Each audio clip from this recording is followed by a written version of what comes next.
पहले की बात है, एकनाथ जी महाराष्ट्र के कैथल गांव में हैं, उस समय थे। सौराष्ट्र का भक्त जब भजन करने गया मंदिर दर्शन करने, तो आज भगवान दर्शन नहीं देने आए।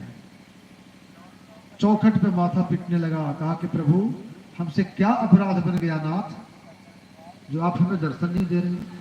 आप तो हर बार हमेशा बाहर आकर दर्शन देते थे प्रभु, हमसे कौन सी भूल हो गई, कौन सा त्रुटि हुआ है जो आप हमें दिखाई नहीं दे रहे हैं। मैं आपके दर्शन के बिना जीऊंगा कैसे। सर पटकने लगा चौखट पे ही। तो भगवान ने आकाशवाणी किया कि भक्तराज मैं मंदिर में नहीं हूं तो कहां हो। बोला आदाराम महाराष्ट्र में कैथल गांव में एक नाथ जी के घर में खड़िया नाम का नौकर बनकर नौकरी कर रहा हूं। कब से? पूरा 13 वर्ष हो गए। अच्छा अभी आता है। पकड़ा, ट्रेन पहुंच गया। जैसे ही कैथल गांव पहुंचा महाराज, गांव वाले कुछ बुजुर्ग लोग बैठे थे, पूछा कि यहाँ पे संत एकनाथ जी किधर है। बोला जो सामने पीपल के पेड़ के नीचे जो तखत पे बैठा है वही एकनाथ है। अच्छा गया, ताकि प्रणाम किया। यहाँ पे संत एकनाथ जी कौन है? उन्होंने कहा संत एकनाथ जी ने कि जी कहिए, इसी शरीर का नाम संत एकनाथ है। अच्छा तो मुझे ठाकुर जी का दर्शन करना है। बोला आइए आइए भक्तराज। बड़े आदर से ले गए अंदर, और जो अलमारी में लड्डू गोपाल जी थे ना, उनका पर्दा खोला। बोला लीजिए दर्शन कर लीजिए। उन्होंने कहा ये लड्डू गोपाल, ये नकली वाले का नहीं, असली वाले का दर्शन करना है। बोला निकलो यहाँ से बाहर। कैसा आदमी होगा कोई असली तेरे लिए? बोले असली तो ठाकुर जी ही है। भाई गोपाल जी तो असली ही है ना, भगवान का अर्चा बिक रहे हैं। बोला कैसे क्षमा करना, खड़िया नाम के। बोला वो तो मेरा नौकर है। बोला उसी को बुलाना। तो आवाज लगाया एक नाथ जी ने, खड़िया, अरे ओ खड़िया जी बाबा, आया आना इधर, कोई ढूंढ रहा है तुझे। जैसे ही आए, आहा प्रभु का दर्शन। हाथ गौ की सानी दे रहे थे खड़िया ठाकुर जी जो बने हुए, हाथ की सानी दे रहे हैं, हाथ में आटा को लपटे हुए चूनी। आए और जैसे ही भक्तराज ने देखा खड़िया को, चरणों में लेट गया, दर्शन किया प्रभु एकनाथ जी के चरणों में लेटा कि धन्य है प्रभु आपकी भक्ति। आपको पता है भगवान श्याम सुंदर अखिल कोटि ब्रह्मांड नायक आपके घर में 13 वर्ष से खड़िया बन के नौकर बन के काम कर रहे। भगवान साबित करते हैं कि अहम भक्त पराधीन हो, मैं भक्तों के अधीन हूं। प्रेम के बंधन में भक्त हमें बांध लेते हैं। उसके बाद प्रणाम किया। जब खड़िया और भक्त का जब दोनों का मिलते हुए देखे, एक दूसरे के आंख में अश्रु, प्रेम अश्रु झरने लगा, तो एकनाथ जी को बड़ा ग्लानि हुआ।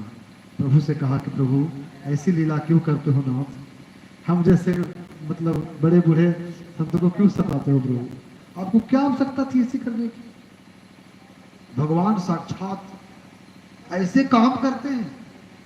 महाराष्ट्र की कथा, मदालसा नाम की भक्त है, उनकी कथा है। महाराज वो जाते किसी घर, झाड़ू पोछा सानी पानी करते, बर्तन मांजते, कपड़े धोते, पर वो भगवान का अभंग गाते भजन। महाराष्ट्र में भजन को बोलते हैं अभंग। वो गाते, पर बड़ी बूढ़ी हो गई गाते गाते। तो जो घर का मालिक था सेठ, वो सीधे सीधे मना नहीं कर सकता कि तुम्हें नौकरी से निकालना है। तो उसने क्या किया, कहा कि यार काम अच्छा करती है, कैसे नौकरी से निकाल दूं, इसको घर पे रखना नहीं है मुझे काम पे, अब मुझे नौकर की जरूरत नहीं है, मैं दूसरा नौकर ढूंढ लिया हूँ जो जवान है, ये बूढ़ी है, इसलिए इसको निकालूं कैसे। तो काम ज्यादा सौंपने लगा, ज्यादा बर्तन, ज्यादा कपड़े देने लगा। ये मन में गुनगुनाती अभंग ठाकुर जी के। तो प्रभु प्रकट होते, उसी दीवार में प्रकट होते, वहीं पे जहाँ वो काम करते हैं। साड़ी पहन के आते, सखी बन के आते, अरे सखी तू मुझे अभंग सुनाओ, अल्लाह मैं तेरा काम कर दूं। 5 मिनट में सारा कपड़े धो देते, साफ करते। प्रभु ये अभंग आते रहते आंख बंद करके। तो मालिक ने देखा इतनी इतनी कपड़े इतनी अच्छी साफ कर देती है, इतना काम करती कैसे है। द्वारपाल से पूछा कोई आता जाता, बोला कोई नहीं आता जाता यहाँ से। एक दिन झांक के देखने लगा करती कैसे है। तो झरोखे से देख रहा था सेठ, देखा कि दीवार में इतनी ही कोई प्रकट हुआ औरत, आया और बर्तन पर ध्यान भी हो गया, समझ गया कि भगवान है, इसकी भक्ति चरम सीमा की है। जाकर चरणों में लेट गया कि अरे माँ मुझे गलती क्षमा करो, आप बर्तन मांजने के योग नहीं, आप तो पूजा के योग हैं, आप बैठिए।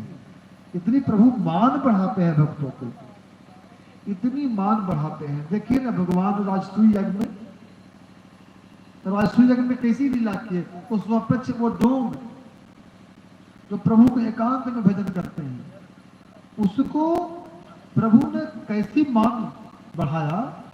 जब पांचों पांडव ने राजसूय यज्ञ किया ना, तो जो घंटा बजता था पूर्ण होने पर, आज घंटा नहीं बजा।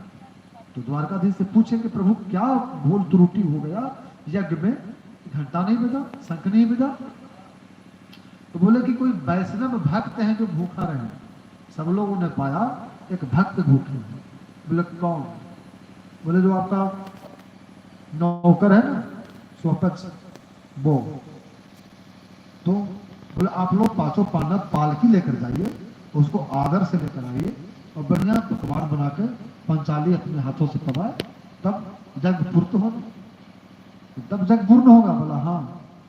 अब बताइए, पांचों पांडव गए पालकी लेकर, वो गए और जैसे ही अंदर बैठ के भजन में डूबा हुआ था, फिर मसरू झन झन रहना तो भगवान के चिंतन में खोया भक्त अर्जुन जी ने देखा, मन ही मन प्रणाम किया, कहे कि भक्तराज चलिए। ये तो जैसे ही पांडवों को देखा अपने दरवाजे पे, स्वामी आप क्यों आ गए, आप हमें सूचना देते मैं आ जाता आपके पास। बोला नहीं नहीं ऐसे नहीं, आपको पालकी में बैठ कर। बोला क्यों लज्जित कर रहे हैं प्रभु, सेवक से कोई अपराध बना गया? बोला नहीं ऐसा ही आदेश है द्वारकाधीश का। तो मन ही मन तो ठाकुर जी को टेढ़ी आंखों से देख रहा है भक्त के, कि तू किसी को नहीं छोड़ता है रे, टेढ़ी टांग वाले, चैन से भजन भी नहीं करने देता मुझे। ये बड़ा प्रेम की मार्ग है। ले गया, वहां बैठे आसन पे प्रसाद पाने, तो पांचाली द्रौपदी ने बढ़िया बढ़िया पकवान पकाए, और जब पकवान आया